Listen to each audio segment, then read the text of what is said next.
Bom, vamos ao estudo do livro dos Espíritos. Nós havíamos na semana passada iniciado a parte que fala da infância, não é? A infância na área do retorno à vida corporal, capítulo 7º, que começou na pergunta 330. Nós já estamos agora na questão 381. Na semana passada nós fomos até a 380. Em uma criança de tenra idade, pondo-se de lado o obstáculo que a imperfeição dos órgãos opõe à sua livre manifestação, ela pensa como uma criança ou como um adulto. O espírito dela pensa como criança ou como um adulto, e nós já havíamos comentado sobre isso.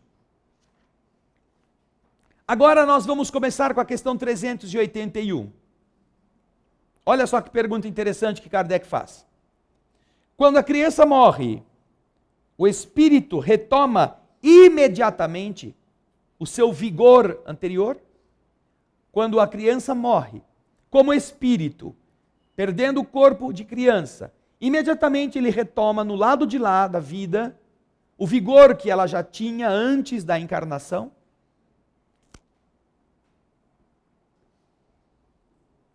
Tadã, tadã.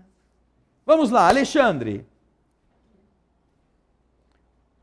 O do meio, depois o da ponta, que está lendo agora. Vou dar um tempinho para ele ler o livro, a resposta. Eu já tinha visto, mas eu achava que não. Aqui fala que sim, né? Porque eu achei que tivesse que passar por todo o processo de novo, de adaptação no mundo espiritual. Né? Você achava que não, e agora disse que sim, aí você ficou... ficou... Eu tinha lido e fala que sim, mas por mim eu achava que não. Será que você leu direito? Hã? Nós vamos ler a resposta também. O Alexandre já terminou de ler, Alexandre? Não, mas não? eu Fala aí. a mesma coisa que ele. Você acha que sim ou acha que não? A princípio achava que não. Achava que não. Ok. Elaine, na mesma fila, vai, você que já está aí do lado do Alexandre, aproveita o embalo. Então, eu entendi na pergunta que depende. Porque apesar dele ser criança, ele pode acontecer dele desencarnar, mas se não tiver totalmente livre da matéria, ele vai sentir falta, ele não vai ter essa vigorosidade, esse vigor de volta. E aí, por que eu penso isso? Porque eu lembrei do caso do Júlio. Apesar dele ser criança, ele desencarna, e lá no Lar da Bênção ele ainda continua chamando pelo pai, reclamando das dores. Então, quer dizer, não é porque desencarnou como criança que ele está livre, já está liberado. Então, ele vai... O caso do Júlio é contado pelo espírito André Luiz no livro Entre a Terra e o Céu. É um lugar onde os espíritos que estão em estágio infantil são mantidos enquanto aguardam uma reencarnação rápida. Porque alguns precisarão voltar. E já que isso possa acontecer com aquele caso específico, seria contraproducente fazê-lo voltar ao processo de retomada da sua personalidade integral e plena, se ele pode, depois de alguns meses, estar sendo recebido no lar de uma outra família. Então, os espíritos amigos explicam que há casos em que a criança desencarnada em tenra idade é mantida nessas instituições sob os cuidados de pessoas que tenham também tarefas de reparação na consciência de culpa e que vão desejar dedicar-se às crianças com amor, com devotamento.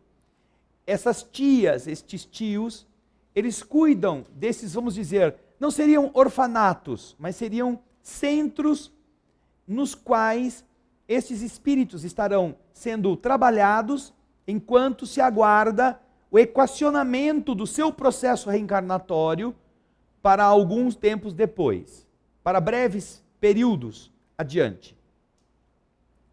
Agora, supondo que aquele espírito precisava renascer e passar por uma morte rápida em função de seus compromissos do passado, ele não veio para ter uma vida longa, ele vai desencarnar depois de viver 4, 5 anos no corpo.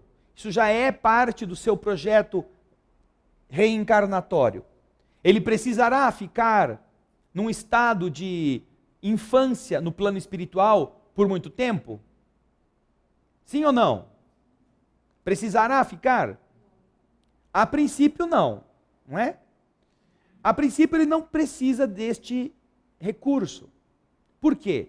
Porque ele já está, estando cumprida a sua etapa no período infantil, de ter que renascer para desgastar alguns problemas do perispírito por algum período, ele quando volta para o lado de lá, assim que estão desfeitos os laços que ligam o espírito à matéria, assim que passa aquele período de perturbação, a que se refere a questão 163 do Livro dos Espíritos, ele já poderá ser de novo reconduzido, ou ele poderá, ele próprio, relembrar a sua condição anterior e voltar a uma posição de lucidez de adulto, por exemplo.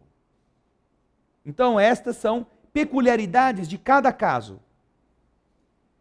Há aqueles que vão voltar imediatamente, portanto, eles não perdem o trabalho do restringimento que foi feito para uma encarnação, já que vão precisar voltar no corpo logo depois.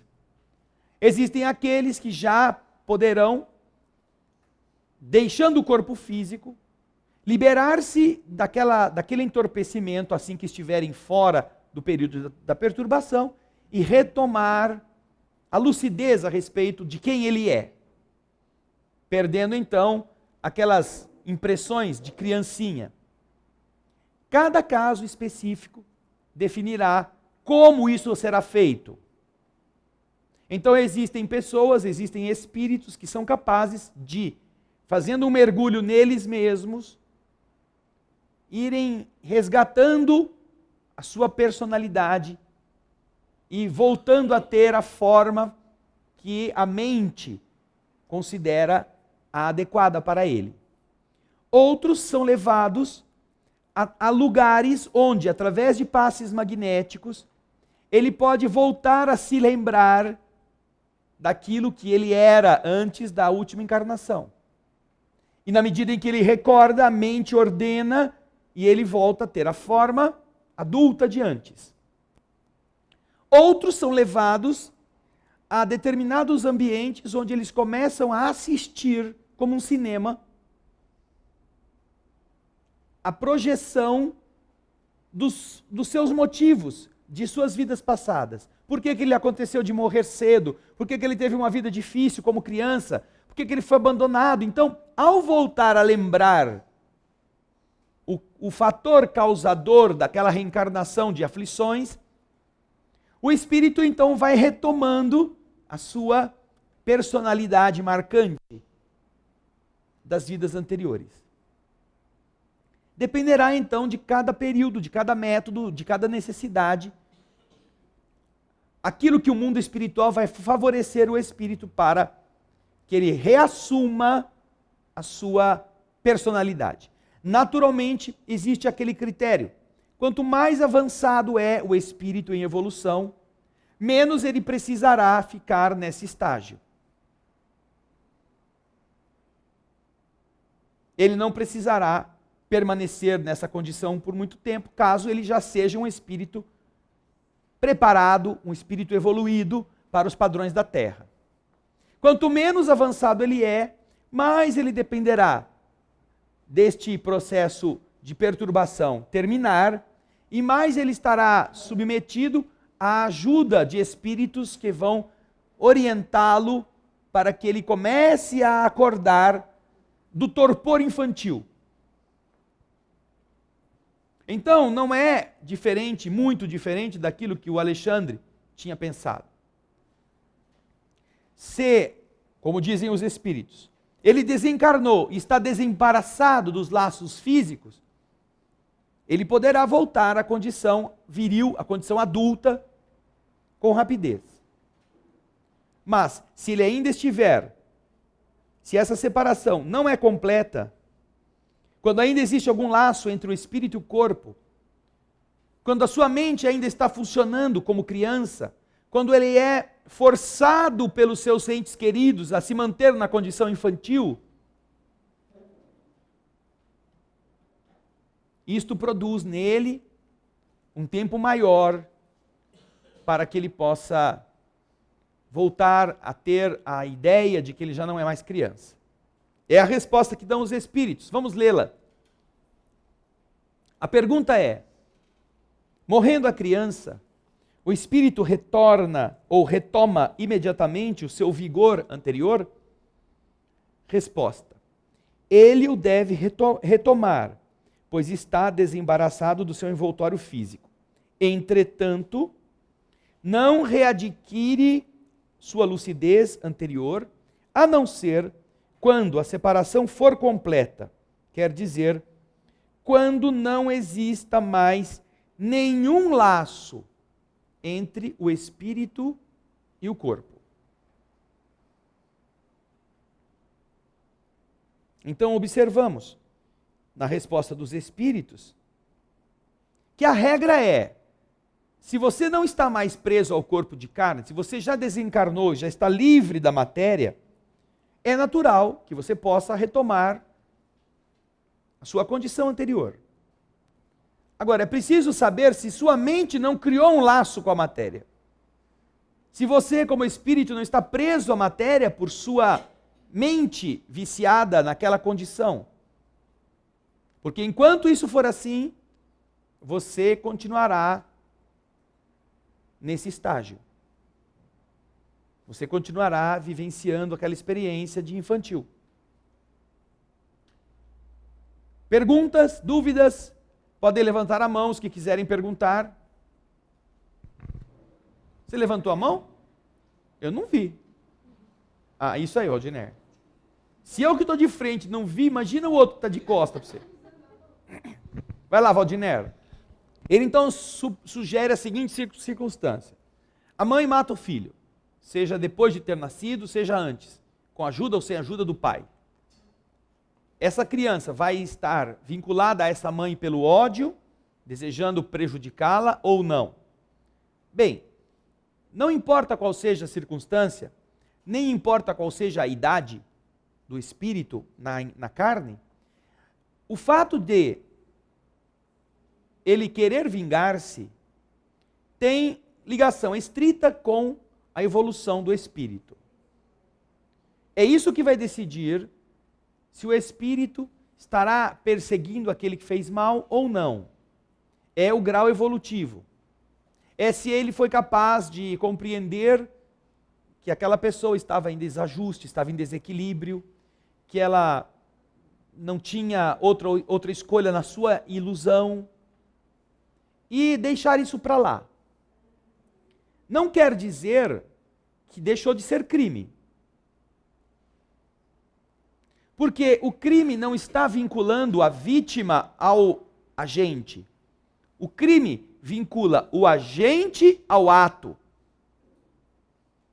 não a vítima. A vítima que se liberta do ódio, ela vai embora, ela vai evoluir, ela vai para outro lugar, sem aquela mácula, aquela mancha. Mas, mesmo que tenha sido perdoada, a pessoa que cometeu o crime ainda carrega o crime.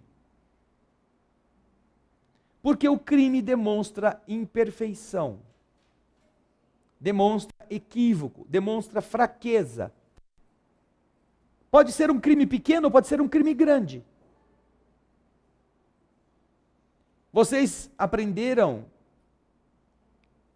quando crianças, daqueles que tiveram bons pais, que não importa se você rouba um tostão ou se você rouba 1 milhão, não é?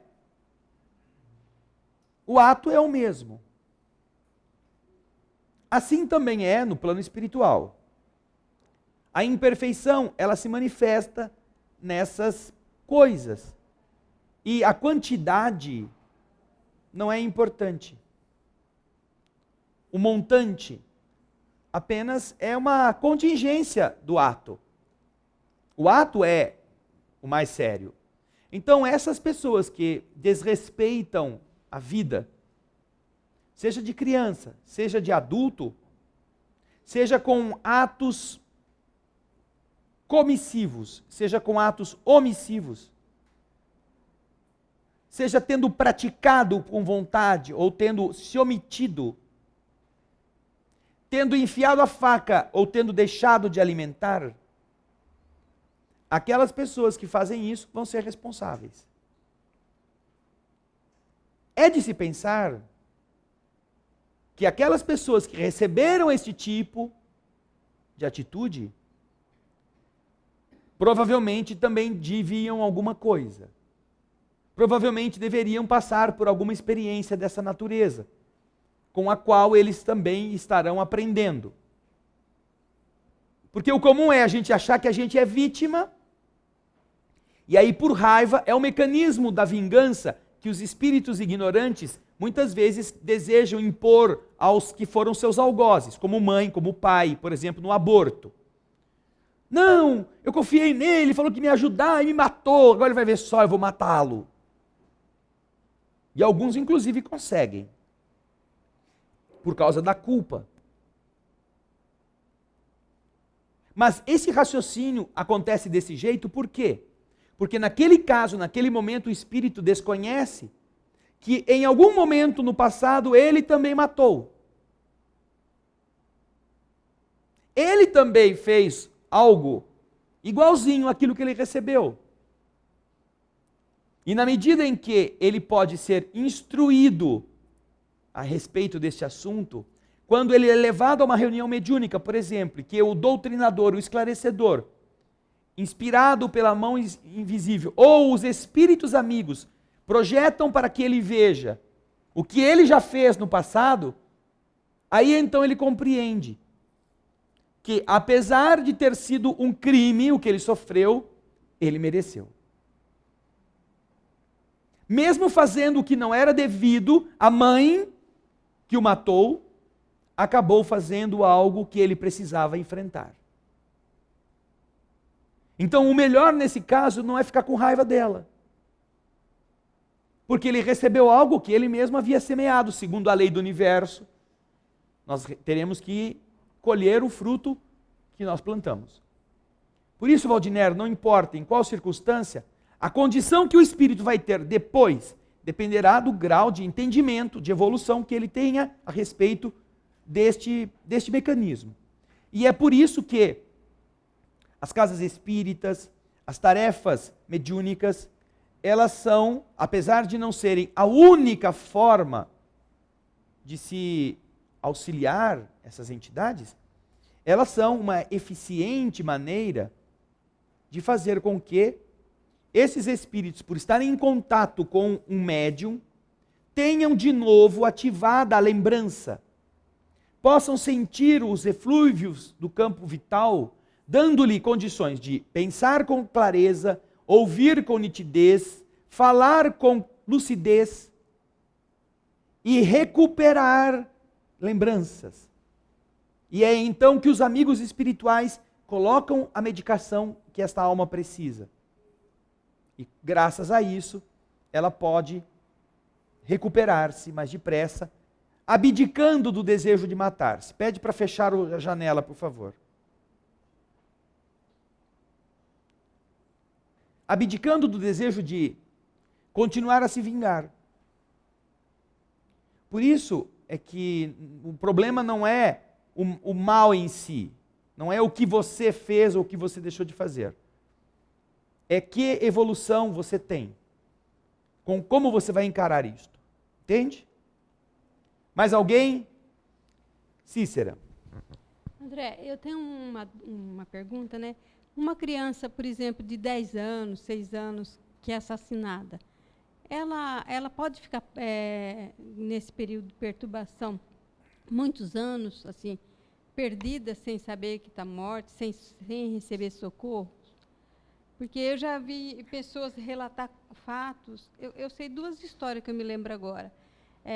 De uma pessoa ver uma criança num quarto do hotel e conversar com a criança e tal, e depois descobri que ali aconteceu um crime há muitos anos. Depois tem um outro relato de uma criança grandinha também, apavorada, a pessoa vê, conversa e tal, mandou até aqui para o Bezerra, tá? Mandaram, orientou para o espírito vir para cá. E depois, quando vai pesquisar a região, descobre que teve um crime ali, que fazia mais de 10 anos, e, a criança, e o relato daquela criança cabia naquela Sim. outra que foi vista. Pode acontecer? Pode. Nós não podemos nos esquecer que criança é apenas uma condição do corpo físico. O estado infantil, o pouco desenvolvimento orgânico, é uma condição da matéria.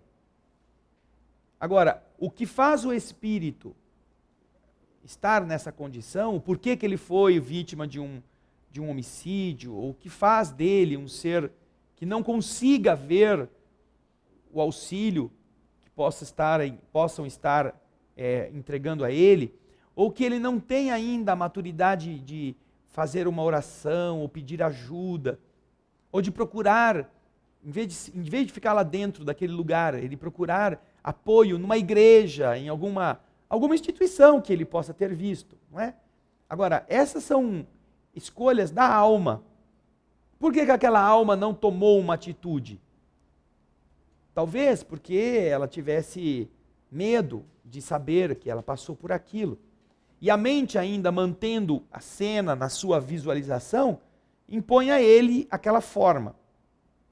Então isso é uma coisa que pode acontecer, sem nenhum problema. Agora, é claro que os espíritos amigos procuram sempre amparar, não só crianças, a todos os que desencarnam. A questão é saber se você aceita ser amparado.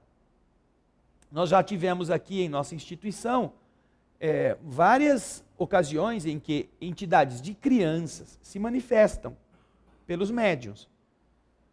E às vezes é dificílimo conversar com elas porque elas não escutam.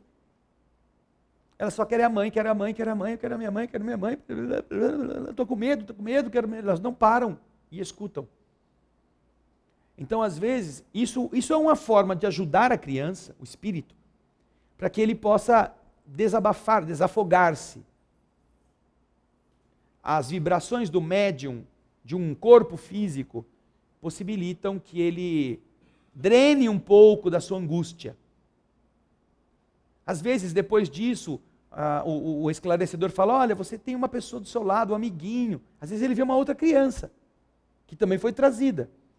E aí começam a ver, ai, meu amiguinho, a gente vai ficar junto, então vamos ficar junto, a tia vai pegar vocês. Todo um trabalho psicológico para ajudar aquele espírito, que não é de criança, mas que está na condição de criança, a que ele possa, com o tempo, recuperar-se, retomar o seu estágio de maturidade adequado para o seu estado mental e de evolução. Agora, algumas crianças não querem isso.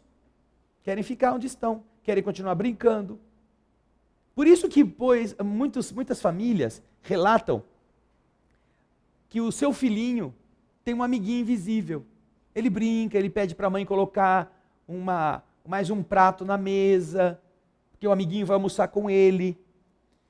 E por quê? O que são esses amiguinhos invisíveis? São as crianças, espíritos que estão por aí flutuando. Se você imaginar a quantidade de abortos que se faz, não os que são identificados.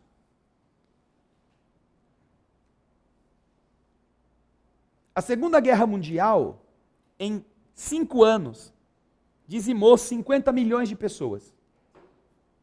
Adultas, crianças, velhos, mas de todas as faixas etárias. A Organização Mundial de Saúde estima que, por ano, no mundo, quase 40 milhões de abortos são feitos.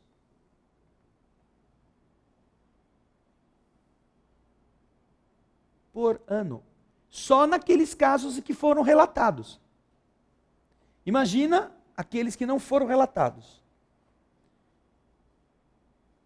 Então, se você imaginar que em um ano, no mundo, 40 milhões de espíritos estão desencarnados numa fase infantil, porque fizeram todo o processo de restringimento. Vocês, olha que coisa mais insana. Olha como isso demonstra o nosso atraso. A máquina que faz a alma poder evoluir, retomando um corpo físico, encontra nos que já voltaram o seu pior inimigo. Os que já voltaram, que vão precisar voltar mais uma vez, ou duas, ou três, ou 10, ou 1000, ou 1 milhão de vezes, estão destruindo as chances dos outros.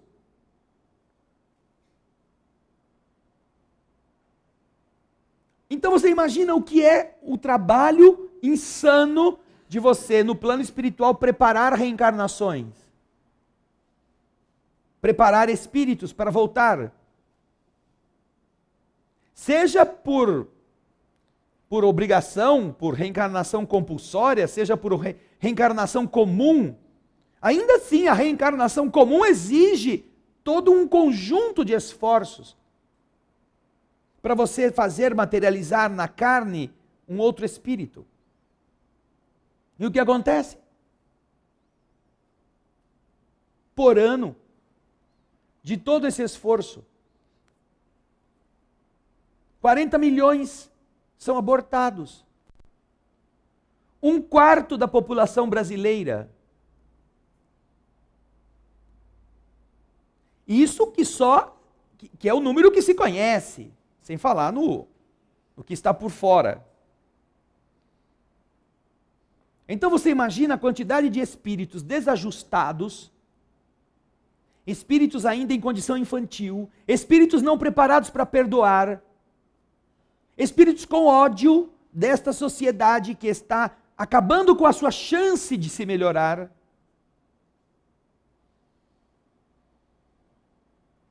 E que obviamente vai ter o ódio reforçado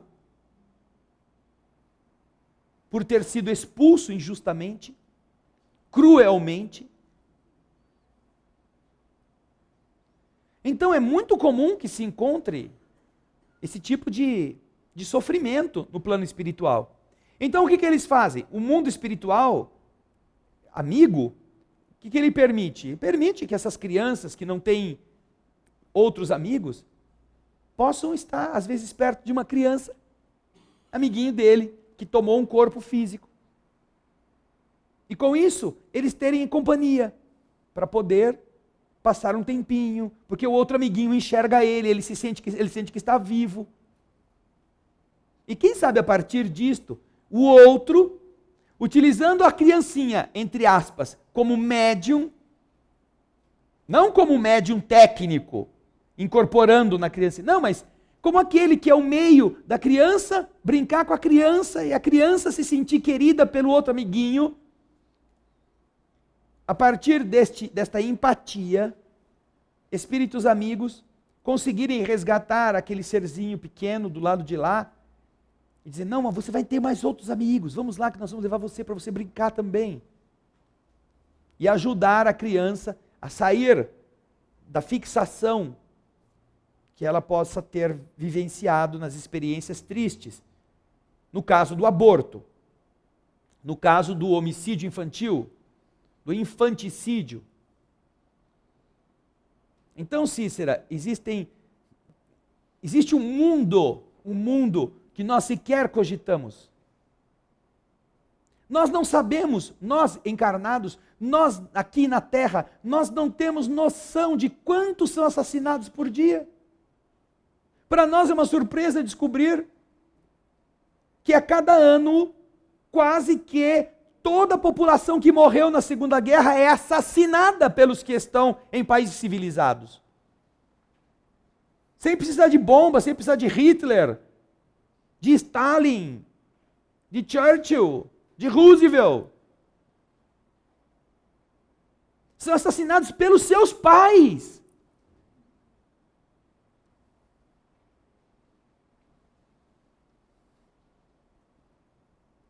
Então, esse é um é um cenário tão assim, inusual para o nosso raciocínio que as pessoas nem pensam nisso.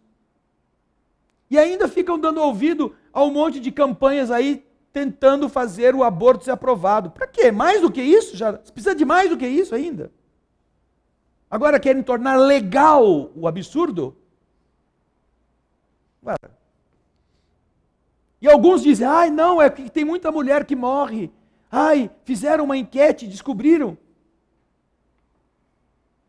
que há 300 mil casos de mulheres que têm que recorrer a procedimentos médicos depois de um aborto.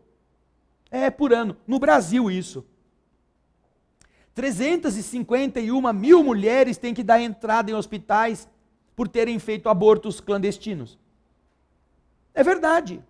É verdade. É claro, você introduz uma agulha de crochê, você faz alguma coisa que destrói tecidos, depois você sangra. Então tem que ir para o hospital, tem que fazer uma raspagem, tem que fazer uma curetagem, tem que fazer uma cauterização, porque é um procedimento médico para tentar diminuir o problema que a pessoa causou. Não, e a gente tem que aprovar o aborto para isso não acontecer. Será? Essas mulheres já mataram. Já mataram. Poderíamos dizer então, são 351 mil assassinatos. Agora, dessas 351 mil mulheres que vão fazer esses procedimentos, sabe quantas morrem? A cada dia, a cada 2 dias, uma morre. Vejam só, a cada 2 dias, morre uma mulher. Elas mataram 351 mil crianças. E durante um ano, vão morrer 182 mulheres.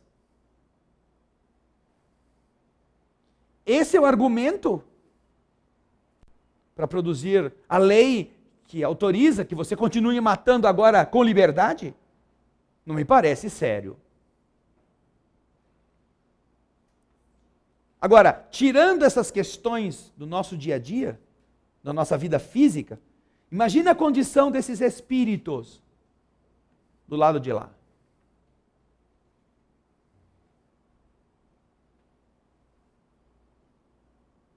E nós estamos num planeta que não é novidade, é destinado a espíritos imperfeitos, a espíritos atrasados. Não é novidade. O que cada um sentiu quando tomou de 7, quando deveria ter tomado de 20. Lembra-se? O que você sentiu? Aquele negócio, que raiva, que ódio, que não sei o quê, onde já se viu, que vergonha. Então, foi um jogo, uma fantasia, uma tolice do mundo, uma distração. E teve gente que morreu de infarto, teve gente que bateu, teve gente que brigou, teve gente que fez de tudo, quebrou um monte de coisa. Imagina se você tivesse sido morto. Que é o que acontece com essas crianças, como espírito. Se o seu corpo foi assassinado, você perdeu o seu país perdeu um jogo de futebol, você ficou com ódio? E se fosse você que tivesse perdido a vida física, sem anestesia, o que você ia fazer? Ia bancar o franciscano? Não, coitadinha. Eu vou perdoar minha mãe, que ia ser minha mãe, não quis saber de mim. Ela triturou meu corpinho sem anestesia, dentro da barriga dela. Ai, coitadinha, deve estar sofrendo muito. Então, esses espíritos que passam por esse tipo de procedimento, eles naturalmente, no estágio evolutivo que estão, vão vibrar com ódio, com uma coisa muito ruim. Como que eles vão poder sair da condição de crianças de imediato, se eles ainda estão presos a esse laço? Esse laço emocional que os mantém nessa tragédia. Então, Cícera, são até poucos esses relatos que você ouviu. Devem haver muitos outros, muito mais numerosos, tá bom? Pergunta. André, falando em aborto, como que fica o lado espiritual daquela mãe que recebe, que está gestante, mas por um problema de saúde, ela tem que fazer muito esforço para manter que a gravidez vá adiante. E ela consegue manter e chega até o final, com toda a ajuda que é. Seria não um acerto de conta, mas uma afinidade que eles têm que ter para seguir essa gestação. Eu falo assim, casos de mãe que sofre com uma gestação e se padece, mas fazem de tudo para que ela chegue até o final. Sim. O que você pode dizer assim dessa relação? O porquê que isso acontece? É um ajuste entre esse espírito que essa mãe está colhendo? Nós aprendemos, inclusive nós já estudamos isso recentemente, a questão da união da alma com o corpo, a partir da questão 344, nós vamos ver algumas indagações que falam sobre isso. Nós já vimos que, primeiro, nós não renascemos com a tarefa de fazer o mal como missão. Segundo, nós renascemos para enfrentar, entre desafios e limitações, aquilo que seja necessário para a nossa melhoria. Aí estão desafios: solidão, abandono, riqueza, beleza, estão sofrimento físico, doença, acidente. São fatores que vão dar um contorno que aquele espírito precisa passar naquela vida. Entre eles está a dificuldade de gestar, ou até a impossibilidade de gestar. Isso não quer dizer que porque uma mulher vai no médico, o médico diga para ela assim: a senhora nunca vai poder ser mãe.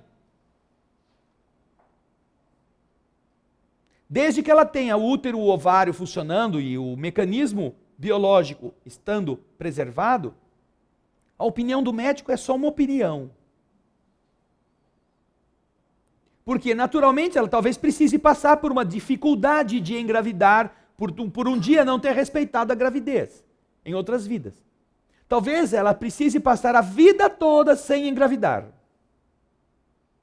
Mas se ela quiser ser mãe, porque ela carrega com ela o desejo que ela quer vencer, e é isto que é preciso estar maduro na mulher, maduro no homem.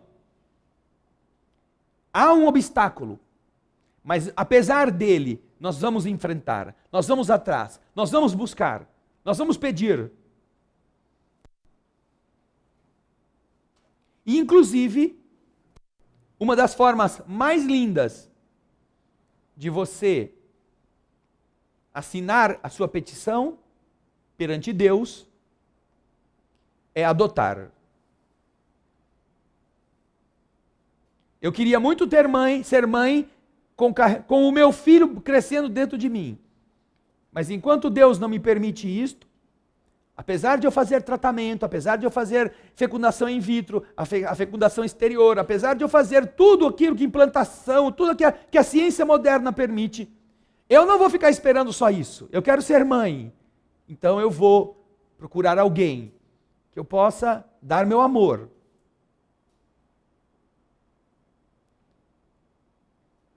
A justiça do universo não deseja o nosso sofrimento. Diz Jesus: misericórdia eu quero, não o sacrifício. Então, Zélia, certamente uma mulher que tem dificuldade de manter uma gravidez está passando por um desafio que ela precisa. Mas se nela o desejo de ser mãe é fiel, é verdadeiro, ela fará de tudo que ela puder, para que a gravidez termine e aquele espírito possa nascer do seu esforço. Isso demonstra o quê? Demonstra que ela está entendendo o desafio, que ela não está fugindo daquilo que se espera de alguém que tem que enfrentar um problema. Problema que não foi posto por Deus, é efeito de nossas atitudes, mas que, demonstrando-se fiel em pouca coisa, como disse Jesus na parábola dos talentos, você poderá ser constituída sobre muitas outras. E a fidelidade no amor é amar, não importa se filho do sangue ou filho do outro. E quando você ama porque você quer realmente ser mãe ou ser pai, para o mundo espiritual não é difícil. Que aquilo que o médico falou, você nunca vai poder ser mãe, seja vencido com um simples passe magnético. Mas é preciso que nós lutemos. Não adianta, senhor, o médico falou que eu não posso ser mãe, tá bom? Então não vai dar dessa vez. No fundo é até bom não ser mãe, né? Porque dá um trabalho. Esta pessoa não quer ser mãe. Este indivíduo que compreende as coisas desse modo está preferindo não ter responsabilidade. Então, o fato de não ser mãe é quase um prêmio. Naquele primeiro momento. Depois vem a solidão, depois vem o envelhecimento, depois vem os filhos dos outros. E ela fala, puxa, por que eu não fiz, né? Por que agora quem que vai cuidar de mim? Agora quem que vai poder me telefonar? Quem vai... Né? Aí é que começam as contas a pesar na consciência. Ok? Mais alguma dúvida? Lá, ó. Lucas, depois a Cristina, né? André, nos comentários, desde a primeira pergunta, você foi fazendo alguns comentários que eu fui chegando agora, então já vou sair um pouquinho do que a Zélia falou. Tá? Por exemplo, eu precisava de uma explicação no sentido que você falou que um espírito infantil, ele sofre um aborto, né? Aí ele... Não, eu não falei que o espírito infantil só é infantil quando sofre o aborto. Deixa eu explicar. Melhor, houve um aborto e aquele espírito é um espírito infantil, que pode, vou ver se é isso que eu entendi, que pode então ficar com raiva de quem fez aquele aborto, correto? É isso que você falou? Ele poderá guardar as sensações de dor e dentro da sua visão de espírito que queria renascer por aquela alma, porque precisava e não foi autorizado, ele pode desejar vingar-se daquela pessoa. Então, na sequência, você comentou que existe um local onde aquele espírito infantil fica, de repente, para retornar rapidamente ao mundo. Nós citamos, antes de falar disso, graças ao comentário da Elaine, nós citamos que no livro Entre a Terra e o Céu, de André Luiz, existe o lar da bênção, onde espíritos que morreram de mortes naturais, ou ele não especifica com muitos detalhes, mas espíritos que nessa fase infantil estão do lado de lá e que vão retornar ao corpo físico, podem, naquela instituição onde eles estão, podem ser acolhidos neste lar. Não é o único lar que existe no plano espiritual, não é? Agora, não quer dizer que todas as crianças que estão nesse estado vão para lá. Exato. Então, partindo disso aí, por exemplo, eu vou ver se eu entendo bem o que está se passando. Existe no mundo espiritual, um espírito vem com a missão de, por exemplo, como a Zélia falou, que você comentou, de ter a missão de não vai ter filho, porque tem um resgate ali, vai sofrer não é missão. por isso. Isso não é missão. Isso é expiação. Então, vem com essa expiação de quando chegar adulto, não por algum motivo. Sim. Mas aí ele sofre um aborto como criança.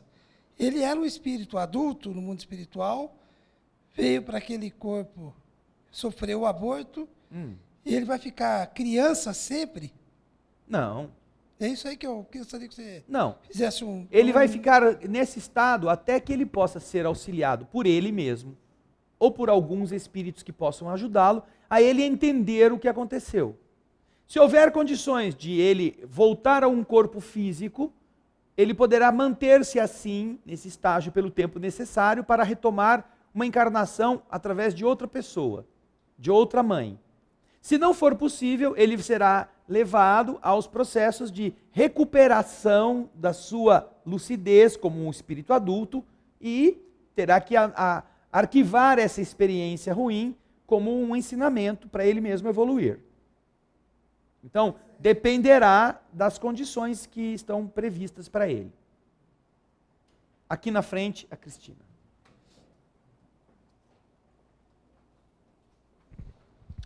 Ainda na linha da dificuldade de gestação e do aborto, o espírito pode querer ou se recusar a reencarnar? Isso está, inclusive, na questão que nós já aqui recomendamos que as pessoas possam voltar a ela, a partir da união da alma com o corpo, na questão 344.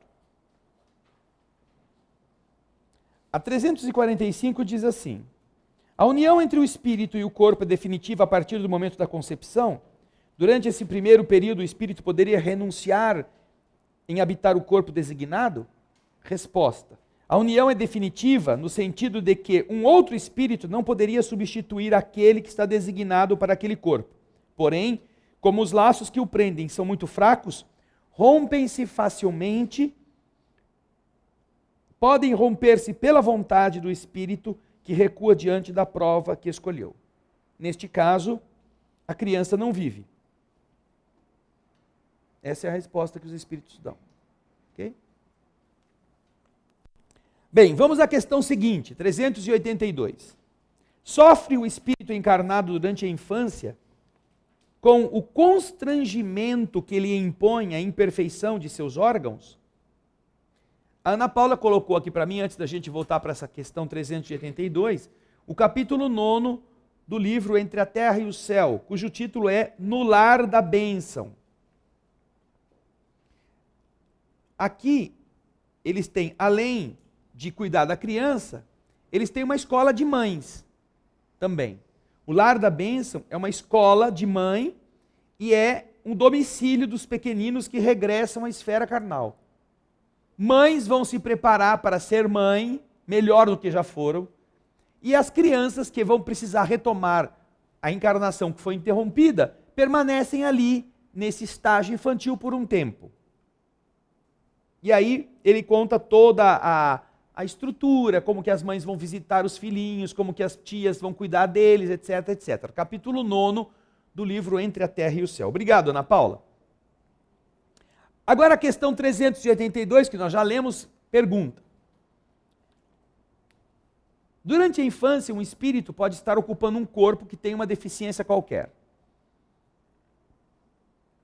O espírito deste ser sofre com o constrangimento que a imperfeição dos seus órgãos impõe a ele durante a infância? Durante a infância, ele vai sofrer: ah, meu Deus, eu sou um ser que nasci com uma perna mais curta. Todo mundo me chama de deixa que eu chuto. Ponto e vírgula. Né? Porque pisa aqui e puxa a perna. Ponto e vírgula, ponto e vírgula. Ele vai sofrer por esse motivo, o espírito. Vamos ver bem a criança. Durante a infância, sofre o espírito encarnado com o constrangimento que lhe impõe a imperfeição de seus órgãos? Durante a infância. Geralmente as crianças, durante a infância, elas sofrem mais pela reação dos outros do que por aquilo que ela está enfrentando. Ela sofre mais quando os outros olham para ela e ficam apontando. Quando os outros vêm e tratam-na de uma forma diferente, do que se realmente ela tem a consciência de que tem alguma coisa errada com ela. Nós observamos isso na vida. Crianças são capazes de enfrentar debilidades sem toda a tragédia que os adultos fazem quando tem que passar por uma situação dessa, de perder ou de terem uma alteração do funcionamento orgânico. Os adultos, geralmente, eles ficam frustrados, ficam traumatizados, ficam diminuídos. Geralmente a criança não está nem aí. A criança quer jogar bola. Se tem uma perna mais curta, não importa, ela quer entrar no time. Nem que for para jogar no gol. Nem que for para, sei lá, ficar de banheira lá esperando alguém passar a bola para ela. Ela quer jogar. É ou não é? Agora, é claro, quando os adultos começam a ver, a tratá-la de diferente, ai, coitadinho, deixa ele aqui. Não deixa ele é diferente. Aí a criança começa a ficar, meu Deus, por que é assim? Por que eu não posso brincar com todos os meus amigos? Por que o meu amigo fica tirando sarro da minha cara? Então, isto é alguma coisa que tem a ver com a resposta do Espírito em relação ao seu comportamento. A pergunta de Kardec está vinculando, então, o estado da alma no período da infância. O espírito sofre, quando está encarnado durante a infância, com o constrangimento que ele impõe à imperfeição dos seus órgãos. Esse sofrer quer dizer ficar chateado, derrotado, abatido, triste, com raiva. Sim ou não? A princípio, não. O espírito sabe que ele está passando por uma etapa necessária. Ele sabe que aquilo não é por acaso que aconteceu com ele. Por isso que geralmente as crianças, quando tratadas pelos adultos de forma normal, elas não estão nem aí. Elas encaram sem problemas. E mesmo quando os pais tratam delas, explicando para elas, olha meu filho, você tem uma perna mais curta, você nasceu sem esse braço, mas você tem muitas coisas importantes que os outros não possuem, você não deve dar valor para essas bobagens. Quando os pais, os adultos, não as vitimam psiquicamente, psicologicamente, essas crianças crescem corajosas, crescem desafiadoras, crescem às vezes com mais poderes do que as outras normais. Porque elas sabem, espiritualmente falando, que aquele é um desafio importante e que se ele for bem aproveitado, ele vai possibilitar ao espírito um avanço muito mais rápido. Então, é por isso que os espíritos respondem a essa questão com a resposta que deram. Sofre o espírito encarnado durante a infância com o constrangimento que lhe impõe a imperfeição dos seus órgãos? Resposta: não. Esse estado é uma necessidade, é natural e, segundo as vistas da providência, é um tempo de repouso para o espírito.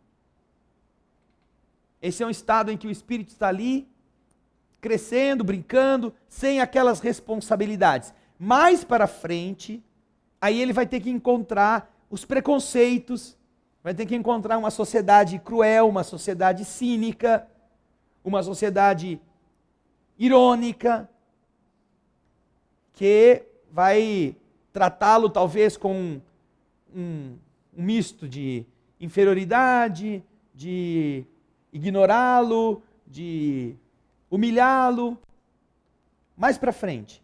Mas enquanto isso, esse é um período em que o espírito está, poxa, eu vou ter que passar por toda essa pauleira lá na frente, deixa aqui eu me divertir um pouco enquanto estou junto dessa fase infantil, dessa fase de começo. Agora vem uma pergunta muito interessante que às vezes as pessoas mesmo se fazem.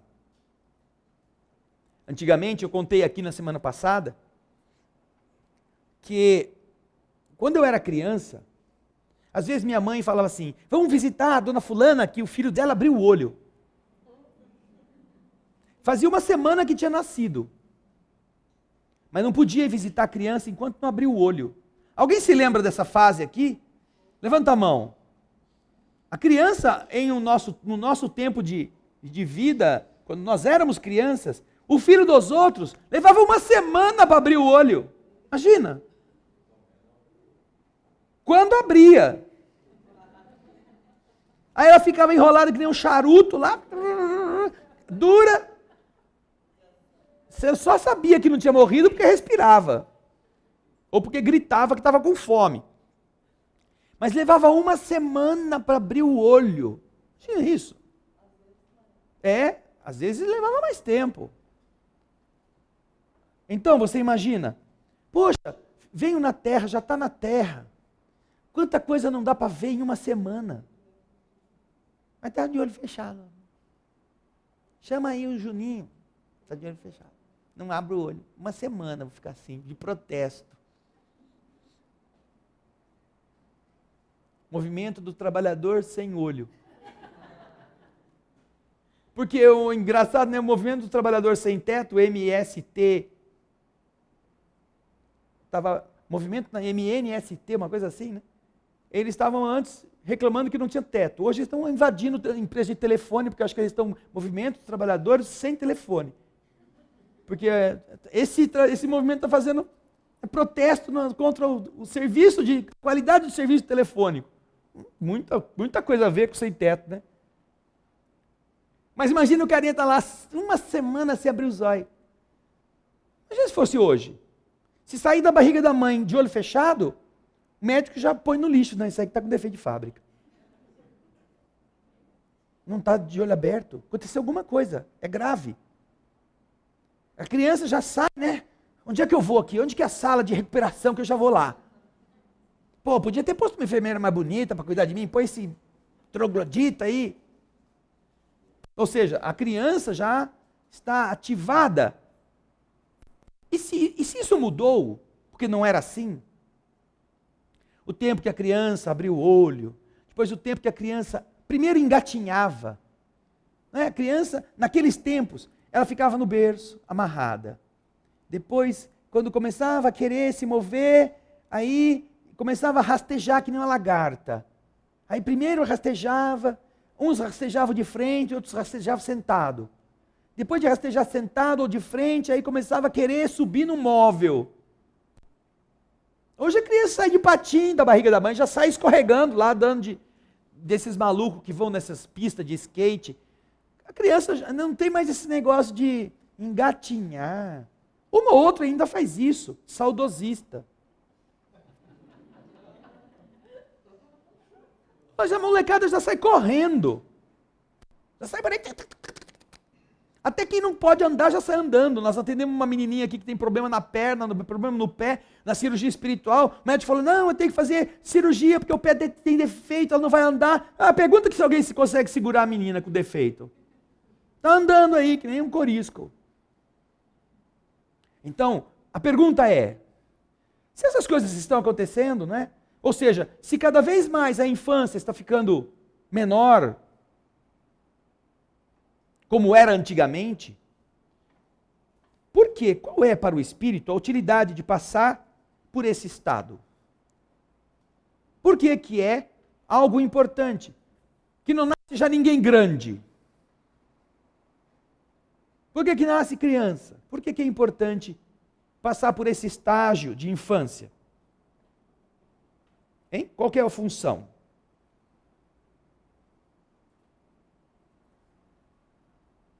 Vamos lá, opiniões. Levanta a mão aí. Elaine.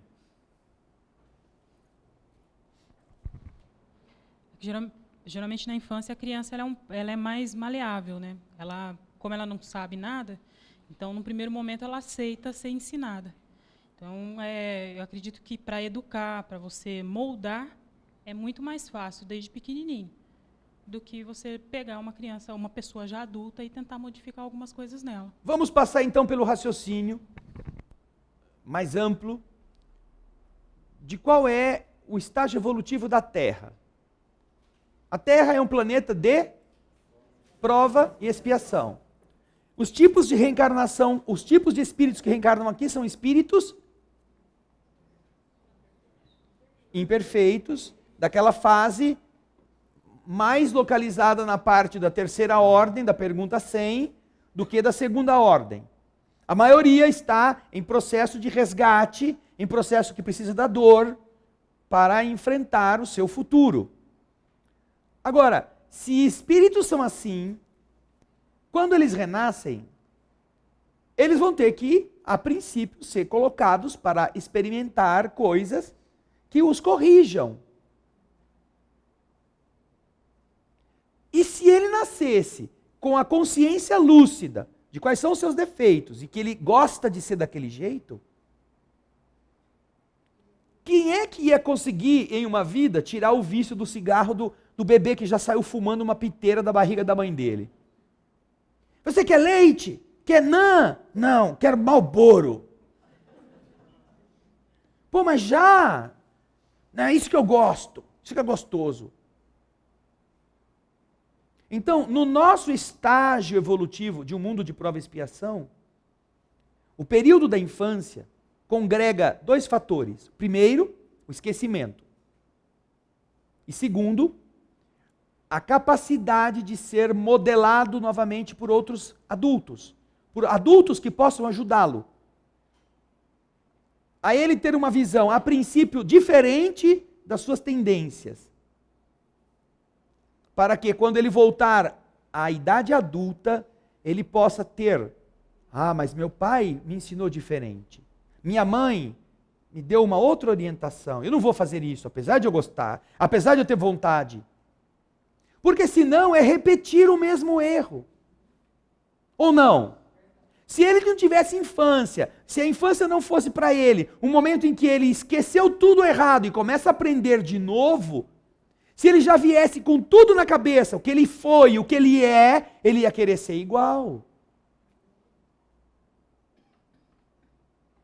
Quando nós nos tornamos adultos, conscientes, ou ditos conscientes, e nós identificamos determinados problemas em nós, percebam como é difícil a gente tirar certos hábitos. Roer unha.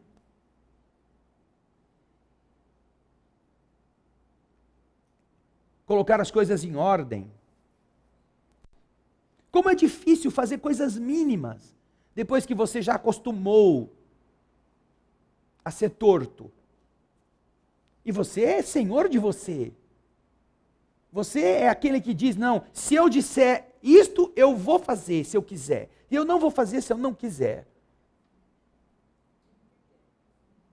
Mas o que vai causar em nós algum incômodo, ou que vai tirar da gente certos prazeres, a gente diz que quer, mas nunca quer. Então vejam só como é difícil para um adulto mudar a caligrafia, melhorar a sua letra. Eu não estou falando de vícios químicos, de dependência, não estou falando, olha, escreve um bilhete para mim: ai, minha letra é tão feia. Ué, e por que ela não fica melhor? Ai, eu tenho vergonha, eu escrevo errado, eu não sei conjugar os verbos. Por que não aprende? Vergonha não é não saber. Vergonha é passar 40 anos com a letra feia. 40 anos sem conjugar o verbo. Isso é vergonha. Porque ou você é inteligente ou você é uma massa que tem uma bola de capotão em cima do pescoço. Isso é o problema. Então, se você pega uma criança e ela tem toda essa capacidade lúcida, e ela sabe quem ela é, ela sabe o que ela gosta, quem vai convencer a criança para ir na balada na primeira semana de nascida? Ninguém. Ah, esse leitinho que você está me dando é muito branco, muito ruim, coisa horrorosa, leite materno. Dá uma batida de coco, vai. É branca também. De vodka. E quem vai dizer para a criança que ela não pode, que ela não deve? Então, o estágio infantil no mundo de prova e expiação, vamos dizer assim, é o mata-borrão dos nossos defeitos que nos permitirá reciclar, reprogramar a nova evolução, a nova existência. Para, a partir deste tipo de apoio no bem, quando nós tornarmos-nos donos de nós mesmos de novo, no período da adolescência, quando a epífise começa a libertar dos freios do esquecimento as nossas lembranças, nós poderemos ter a opção de fazer diferente. Você vai ter a inclinação de ser devasso, mas você foi ensinado pela mãe, pelo pai, a se conter. Você vai ter a inclinação de ser vicioso no jogo, de tomar o que é dos outros, mas você aprendeu honestidade com seu pai. Você fala: não, puxa vida, é tão bom a gente tomar coisa dos outros, mas meu pai falou que é feio esse negócio. É melhor eu não fazer isso. Então você começa a reprogramar suas atitudes. E isto é uma garantia de você, quando chegar no fim da vida, estar melhor numa encarnação do que se não tivesse tido a infância. Agora, as infâncias são iguais em todos os planetas? Não. Existem mundos em que isso não é necessário? Existem. Os mundos em que os espíritos já estão num estágio evolutivo, que não precisam da expiação, não precisam dessa infância como nós a conhecemos. Ok? Nós então vamos parar aqui na questão 383. Vamos ver a resposta dela para que nós possamos tê-la já para a próxima semana. O espírito, se encarnando para aperfeiçoar, é mais acessível durante esse período às impressões que recebe e que podem ajudar o seu adiantamento, para o qual devem contribuir aqueles que estão encarregados de sua educação. Você não é pai ou mãe para encher a barriga do seu filho. Você é pai ou mãe para dar-lhe bom exemplo, para encher o seu espírito de valores novos, de valores úteis. Isto sim. É claro que dar comida é algo que faz parte do viver, mas não é para ser um abastecedor, um cobridor de panos daquele manequim. Você está na vida desse espírito com essa missão. Fornecer a ele padrões melhores, para que quando ele estiver já por conta própria, ele se recorde dos seus bons conselhos e possa aproveitá-los, ok? Bom, na próxima semana, a questão 384 em diante. Nós vamos agora às perguntas de hoje. Nós temos em Campinas 93 pessoas que nos estão assistindo aqui da nossa cidade. E também 126 em São Paulo, na nossa capital do estado. Agora, os que enviaram suas dúvidas, suas perguntas ou seus comentários, nós procuraremos atendê-los. O Pedro Baceto, de Campinas, diz assim: criança índigo é realidade ou é ficção espiritualista? Pedro, esse não é o nosso tema, né? Mas como está falando da infância, nós lembramos que, primeiro, que este termo não foi criado por nenhuma pessoa da doutrina espírita, nem por nenhum espírito. Foram psicólogos americanos que usaram essa terminologia para se referir a algumas crianças que seriam precoces. Na doutrina espírita não existe esse negócio, não é? Os espíritos são espíritos. Existem os espíritos da nova geração e os espíritos da velha geração. Aqueles que quiserem informação a respeito devem consultar o capítulo 18 da obra básica A Gênese, que fala exatamente sobre a nova e a velha geração, dando inclusive as características, e não só de crianças, porque os espíritos têm essas características, sejam eles de criança, reencarnado, sejam eles de adultos reencarnados. Então, na doutrina espírita, nós não temos nenhuma referência a esse tipo de qualificação, até porque os espíritos não utilizariam de uma coisa que é nociva para distinguir umas das outras. Porque você quer ter sempre um filho índigo.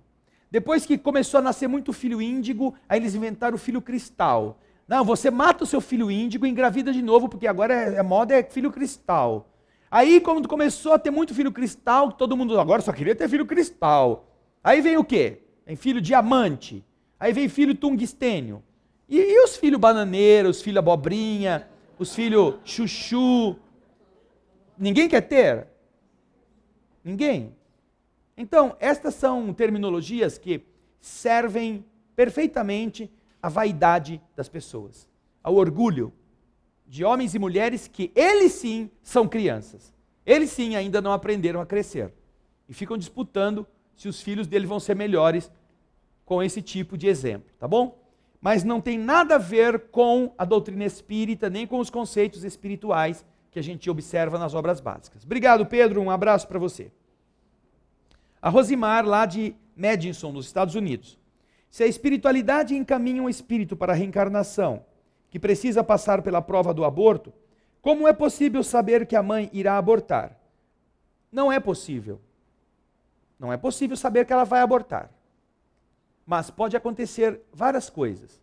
Primeiro, você procura colocar aquele ser junto de uma ativista do aborto. Porque se essas pessoas psiquicamente estão abertas a este tipo de pensamento, certamente que elas serão as mais propensas a fazerem isto, mesmo que de uma forma indevida. Em segundo lugar, se é preciso haver o aborto, você pode localizar o espírito em uma gravidez que, pelos problemas biológicos da mãe, farão com que a criança seja expulsa espontaneamente. Não é que ela precisa ser abortada com violência. Ela, pela prova que ela tem que passar, ela não poderá, com facilidade, construir um novo corpo. Então, isso é algo que se consegue de maneira inocente, colocando aquele ser em alguém que tenha um problema biológico que não possa favorecer o amadurecimento da gravidez. Então, não é possível que a gente veja as coisas somente pelo lado do então a mulher que veio abortar veio cumprir uma missão. Eu sou destruidora de criança. Pode trazer aqui para minha barriga que graças a eu destruir criança eu vou evoluir. Vou virar anja. Matando os filhos inocentes. Não existe isso, não é? Aí ela continua dizendo, ela poderá decidir pela vida desistindo do aborto através do livre-arbítrio? Não pode? Todos nós podemos desistir do crime, não só do aborto. Todos nós podemos desistir de cometer delitos, de fraudar o fisco, de mentir. Todos nós podemos decidir não fazer o mal, se a gente sabe que aquilo não é bom. E se não ocorre o aborto, esse espírito ficará livre dessa prova de ser abortado? Se ele precisa passar por isto, e esta é uma das dificuldades que ele tem que enfrentar, certamente o mundo espiritual vai colocá-lo em uma condição que, com ou sem a aquiescência da mulher, o aborto seja algo que venha a acontecer. Seja ele provocado ou espontâneo. Agora, o mundo espiritual também estuda cada caso. Porque a sua pergunta, apesar de você ter tido bastante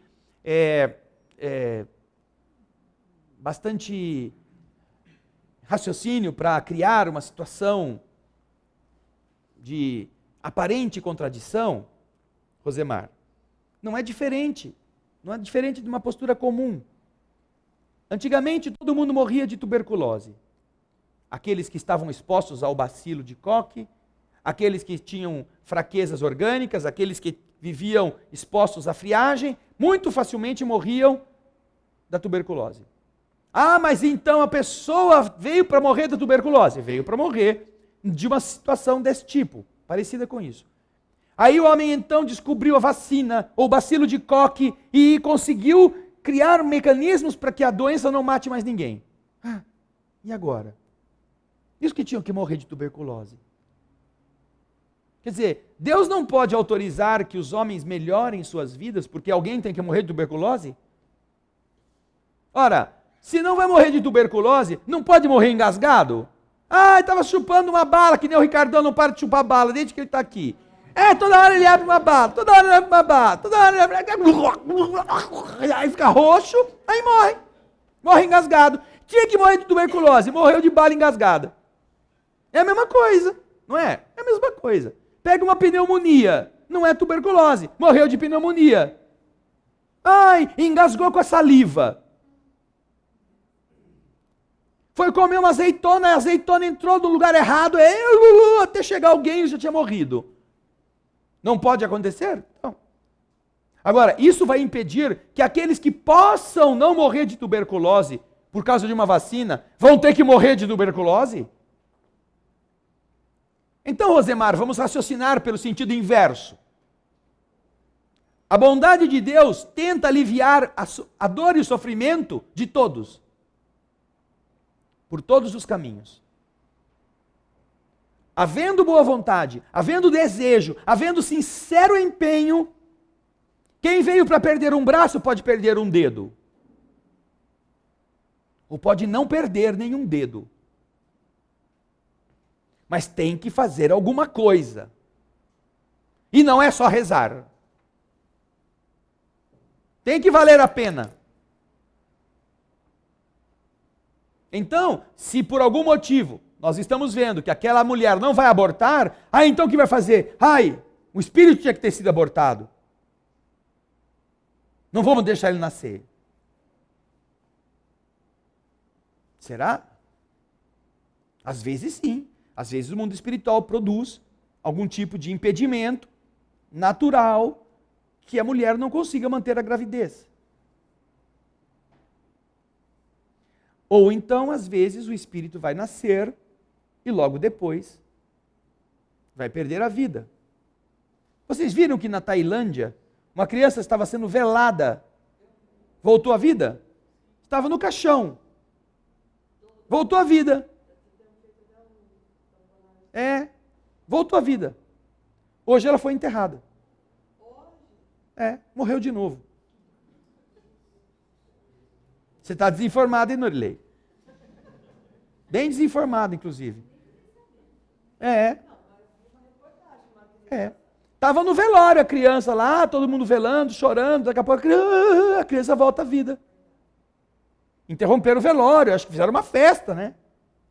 Só que 2 dias depois, a criança morreu. Morreu, dessa vez morreu. Porque o povo já estava cabreiro com o negócio, né? Fazer outro velório 2 dias depois, se a criança vai acordar de novo, vai que vira moda isso, né? Por algum motivo. Ela precisava passar por isso, todo mundo precisava ser chamado a atenção, e 2 dias depois pifou. Agora pifou de verdade. E é isso que nem fazem os caras lá, né, para matar o vampiro, acho que enfiaram uma faca no coração para confirmar mesmo que morreu. É isso aí que eu estou inventando. Então, Rosimar, não podemos raciocinar desta forma. A bondade divina faz com que todos nós possamos vencer nossas debilidades. Quando não tem jeito, nós temos que passar por isso. E aí, a lei do universo atua.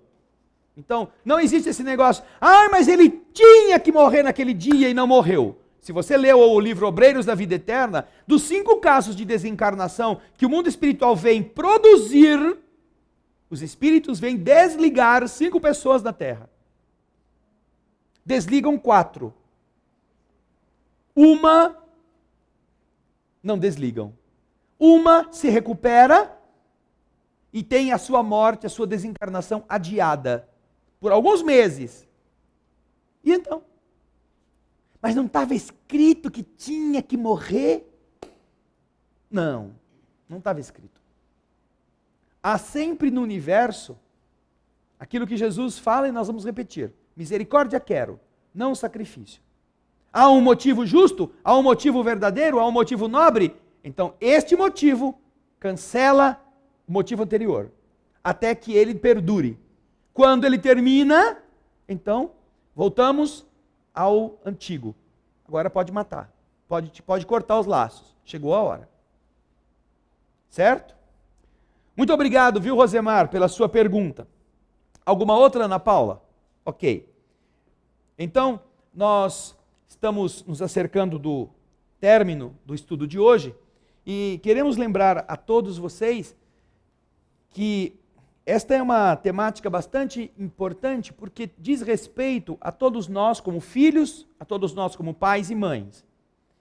E que é algo que, se você procurar nas obras de André Luiz, você encontrará muitas referências, como é o caso do Lar da Esperança, que a Ana Paula nos mostrou, não é? O capítulo... Lar da Bênção, o capítulo 9 do livro Entre a Terra e o Céu, além de outras referências que na obra de André Luiz nós encontramos, como é o caso da reencarnação do Segismundo, o capítulo 13º do livro Missionários da Luz, como é o caso do que vem depois, o capítulo 14º, 15º, que falam de reencarnações frustradas, como é o caso do livro Ação e Reação de André Luiz, em que você encontra lá débitos que foram piorados, débitos que permaneceram estacionários durante a reencarnação, débitos que foram aliviados pela conduta da pessoa, débitos que foram cancelados nos processos reencarnatórios pelo comportamento do candidato. Não é uma inovação, é apenas a constatação de fatos que acontecem com as pessoas que fazem por merecer. Não é que Deus torce a lei, é que a lei não é rigorosa a ponto de ser insana. A lei prevê condições para o aluno melhorar, não para que o aluno pague mesmo depois de ter melhorado, como nós costumamos fazer em nossos educandários. A função da lei do universo é educar o Filho de Deus. Se ele educou-se, se ele entendeu, se ele deu provas de que agora é melhor, por que ele precisa daquela prova, se ele já a venceu? Então, estes são outros pontos de referência que nós aqui sempre colocamos para as pessoas que queiram aprofundar e não sejam apenas aqueles que vêm ler no dia do nosso estudo aquilo que vai ser o objeto do nosso encontro da noite, ok? E agora nós vamos fazer a prece agradecendo a todos os que estiveram conosco até agora no estudo do Livro dos Espíritos. Vamos fechar os olhos. Obrigado, Jesus, pelo teu amparo, pela tua dádiva, por aquilo que todos nós podemos melhorar através do conhecimento, do raciocínio, do amadurecimento, do pensar, considerando os conceitos elevados, os valores espirituais que estão em jogo. Nós observamos não a insanidade dos outros, que certamente se conduzem como podem, por aquilo que sabem, mas observamos, Senhor, o que é que nós podemos melhorar, por termos aprendido, por termos encontrado um outro caminho. Como é bom entender que mesmo que um dia tenhamos errado, teu amor nos permite corrigir, consertar, refazer. Que nós possamos nos unir em oração, pedindo a paz entre os homens. Orando, Senhor, para que os conflitos entre israelenses e palestinos possam receber a luz do entendimento, para que este mar de sofrimento, singrado pelas bombas de todos os lados, não aprofunde ainda mais o abismo que cada um deles cria em seus destinos. Que a nossa vibração possa envolver cada nação que sofre, pedindo que recebam de Ti, não aquilo que você já entrega por amor, mas que você possa também, Senhor, recolher a minúscula gota de orvalho que nós oferecemos na nossa prece e possa multiplicá-la em conforto, em consolação, para encarnados e desencarnados que nesse instante estão sofrendo muito mais do que todos nós juntos. Que a nossa prece, Jesus, possa ser o pouco pão e o pouco peixe que o teu amor imenso é capaz de multiplicar. Aceite humildemente, nascida do nosso atraso, da nossa mesquinhez, com a qual nós também queremos ser melhores. Nós também pedimos pela paz no mundo. Nós também desejamos menos lágrimas aos nossos semelhantes. Vai em nós. My soul to hold you once again, and never let this promise end.